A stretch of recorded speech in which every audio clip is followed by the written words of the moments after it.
Friends, panel complaint ആയിട്ടൊരു set കിട്ടി.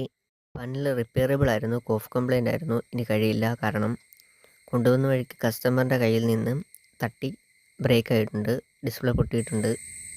പുതിയ പാനൽ ഇടാൻ മാത്രമേ ഇനി കഴിയൂ. പുതിയ പാനൽ ഇടാനുള്ള കാര്യങ്ങൾ ഇതിൽ വരുന്നത് ഏത് ടൈപ്പ് പാനലാണ് എന്നുള്ളത് നോക്കണം. അതിനുശേഷം സെയിം പാനൽ റീപ്ലേസ് ചെയ്യണം. ഈ സെറ്റിൽ PT എന്ന ബ്രാൻഡിൻ്റെ സിംഗിൾ കോഫ് പാനലാണ് വരുന്നത്. സിംഗിൾ കോഫ് പാനലിൻ്റെ പ്രത്യേകത അഡീഷണൽ ആയിട്ടുള്ള ടീക്കോൺ ബോർഡില്ല. ഡിസ്പ്ലേയിൽ നിന്ന് ഒറ്റ കോഫും ഒരു സ്കെയിലർ ബോർഡ് മാത്രമേ ഉള്ളൂ. SG പാനൽ റീപ്ലേസ് ചെയ്തിട്ടുണ്ട്. ഇനി പിക്ചർ ഒന്ന് ചെക്ക് ചെയ്ത് നോക്കാം. സെയിം പാനലായതുകൊണ്ട് മാപ്പിംഗ് ഒന്നും ചെയ്യേണ്ടി വന്നില്ല.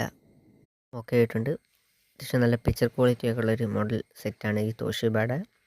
LED TV സ്മാർട്ട് TVയുടെ കംപ്ലൈൻ്റ് ഉണ്ടെങ്കിൽ കോൺടാക്റ്റ് ചെയ്യുക. പറ്റുന്നതാണെങ്കിൽ നമുക്ക് റെഡിയാക്കി എടുക്കാം. മറ്റൊരു വീഡിയോയുമായിട്ട് കാണാം നമുക്ക്.